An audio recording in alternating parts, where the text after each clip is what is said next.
ஓம் ஸ்ரீ குருபியோ நமக. ஓம் ஸ்ரீ மகாபெரியவா சரணம். அக்டோபர் 4ஆம் தேதி சனிக்கிழமை நாளைய தினம் புரட்டாசி மாசத்துல வரக்கூடிய சனி பிரதோஷம். ஒரு ஸ்பூன் வெந்தயத்தை இப்ப நம்ம சொல்லக்கூடிய இந்த இடத்துல இங்க வைக்கிறதால கடன் தீரும், மாதம் முழுக்க பணம் கொட்டும். அது என்ன வழிபாட்டு முறைன்னு பார்க்கறதுக்கு முன்னாடி நம்மளோட வீடியோஸை இப்போதான் நீங்கள் ஃபர்ஸ்ட் டைம் பார்க்குறீங்கன்னா மறக்காமல் சப்ஸ்கிரைப் பண்ணிக்கோங்க. தொடர்ந்து இது மாதிரி அப்டேட் தெரிஞ்சுக்கிறதுக்கு பக்கத்தில் நோட்டிஃபிகேஷன் வேலை கிளிக் பண்ணி ஆல் அப்படிங்கிற செலக்ட் பண்ணிக்கோங்க. இப்போ வெந்தயம் வைத்து என்ன பரிகாரம் செய்ய போகிறோம் அப்படிங்கிற பற்றி தெளிவாக தெரிஞ்சுக்கலாம். ஒரு மாதமும் அமாவாசைக்கு பிறகும் பௌர்ணமிக்கு பிறகும் வரக்கூடிய திரியோதசி திதி தான் பிரதோஷம். அந்த பிரதோஷம் ஒரு நாளும் ஒரு கிழமையில வர்றதை பொறுத்து அதோட பலன்கள் மாறுபடும். பொதுவாகவே பிரதோஷம் அப்படிங்கிறது நமக்கு வாழ்க்கையில் இருக்கக்கூடிய எல்லா விதமான தோஷங்களையும் நீக்கக்கூடிய ஒரு நாள். அப்படிப்பட்ட மகத்துவம் வாய்ந்த அந்த ஒரு பிரதோஷம் சனிக்கிழமையில வந்தா அதை சனி மகா பிரதோஷம்னு அழைக்கிறோம். வருஷத்துல மொத்தமா நமக்கு 24 பிரதோஷங்கள் வரும். அதுல ஒரு சில மாதங்கள் மட்டும்தான் நமக்கு இந்த சனி பிரதோஷம் கிடைக்கும். அப்படிப்பட்ட சனி மகா பிரதோஷம் இந்த அக்டோபர் மாதத்துல 2 முறை வருது.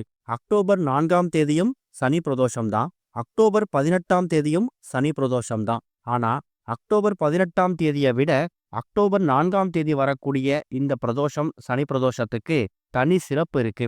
என்ன விஷயம்னா, அக்டோபர் 18ஆம் தேதி வரக்கூடியது ஐப்பசி முதல் நாள்ல வரக்கூடிய சனி பிரதோஷம்.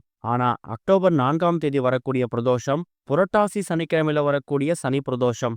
எல்லா வருஷமும் புரட்டாசி மாசத்துல வரக்கூடிய சனிக்கிழமைகள்ல நமக்கு பிரதோஷம் வருமா அப்படின்னு கேட்டீங்கன்னா அது கேள்விக்குறிதான். இந்த வருஷம் நமக்கு அமைஞ்சிருக்கு. அதுவும் புரட்டாசியோட 3வது சனிக்கிழமையில வந்திருக்கு.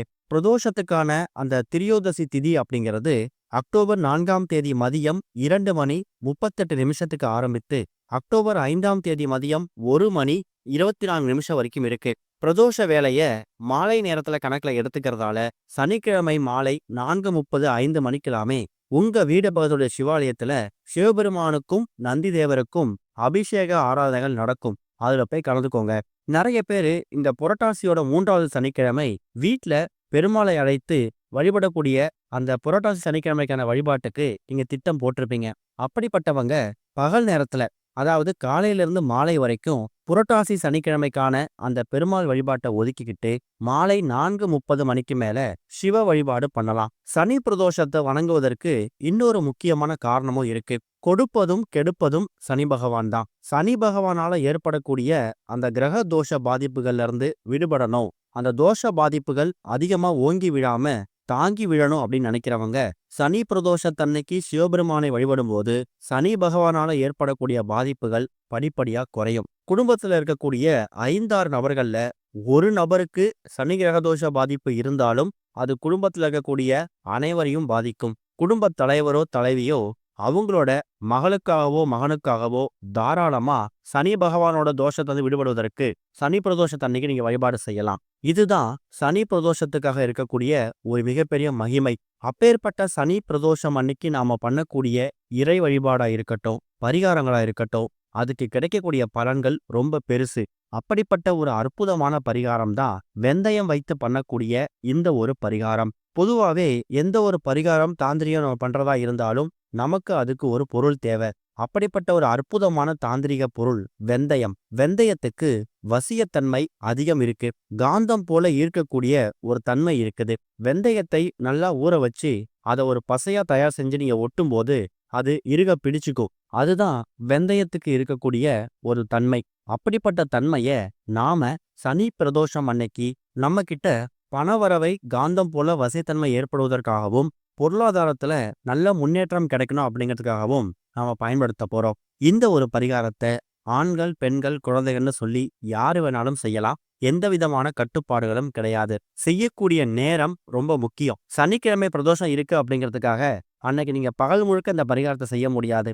ஏன்னா 2:38 மணிக்கு மேலதான் உங்களுக்கு பிரதோஷத்துக்கான அந்த திரியோதசி திதியே ஆரம்பிக்குது.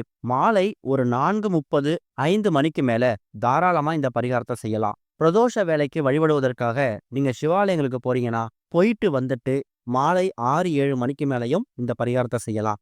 இந்த பரிகாரத்தை செய்யறதுக்கு உங்களுக்கு ஒரே ஒரு ஸ்பூன் வெந்தயமும் அது கூட ஒரே ஒரு சில்லறை நாணயமும் தேவைப்படும். சிறிய அளவுல இப்ப நீங்க வீடியோல பாக்குற மாதிரி ஒரு அகல் விளக்கோ இல்ல ஒரு கிண்ணமோ தயார் செஞ்சு வச்சுக்கோங்க.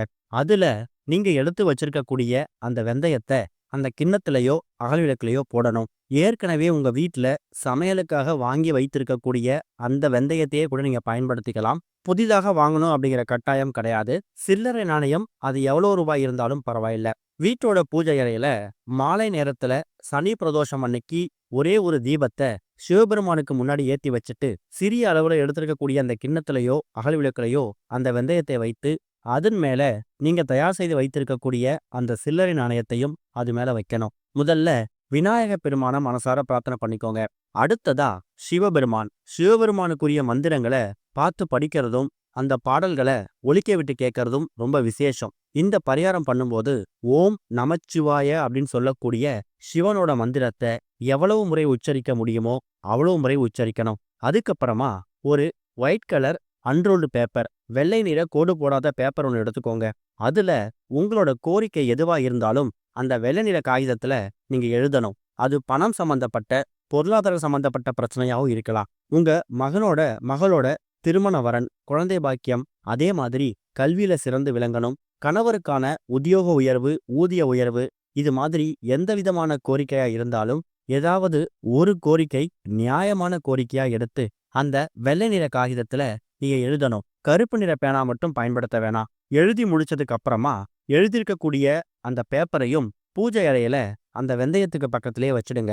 ஒரு அரை மணி நேரத்திலிருந்து 1 மணி நேரம் வரைக்கும் இந்த 2 அமைப்பும் அப்படியே இருக்கட்டும். அதுக்கப்புறமா பூஜை அறையில விளக்கெல்லாம் குளிர வச்சுட்டு அந்த ஒயிட் கலர் பேப்பர் எழுதியிருக்கீங்கல்ல, உங்களோட கோரிக்கை ஏதாவது எழுதியிருப்பீங்கல்ல, அதுல அந்த வெந்தயத்தையும் அந்த சில்லறை நாணயத்தையும் அதுல வைத்து பொட்டலமா மடிக்கணும். பெருசா பொட்டலமா மடிக்க முடியல அப்படிங்கிறவங்க அந்த பேப்பர்ல வெந்தயத்தை வைத்து மடிச்சு ஒரு நூல் வைத்து கூட கட்டிக்கலாம். அதுக்கப்புறமா இதை உங்க வீட்டோட பூஜை அறையில சிவபெருமான் போட்டோவுக்கு பின்னாடி நீங்க வச்சுக்கணும். வெந்தயம் அப்படிங்கிறது முன்னாடியே சொன்ன மாதிரி பசைத்தன்மை அதிகம் இருக்கக்கூடிய, வசீகரத்தை ஏற்படுத்தக்கூடிய ஒரு தாந்திரிக பொருள். ஏதாவது ஒரு கோரிக்கையை அந்த பேப்பர்ல எழுதி அது கூட வெந்தயத்தை வைக்கும்போது அந்த கோரிக்கை சீக்கிரம் நிறைவேறுவதற்கான வாய்ப்பை இந்த வெந்தயம் ஏற்படுத்தும். வெந்தயம் அப்படிங்கிறது சாதாரணமா சமையலுக்கு பயன்படுத்தக்கூடிய பொருள் தானே, இதுல என்ன மாற்றம் வந்துட போகுது அப்படிங்கிற கேள்வி நிறைய பேருக்கு வரும். பொதுவாவே இந்த பரிகாரங்கள், தாந்திரிகள் அப்படிங்கிறதுக்கு நாம சில புலப்பொருட்களை பயன்படுத்துவோம்.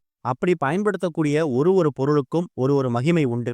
அப்படிப்பட்ட மகிமை வாய்ந்த பொருள் தான் இந்த வெந்தயம்.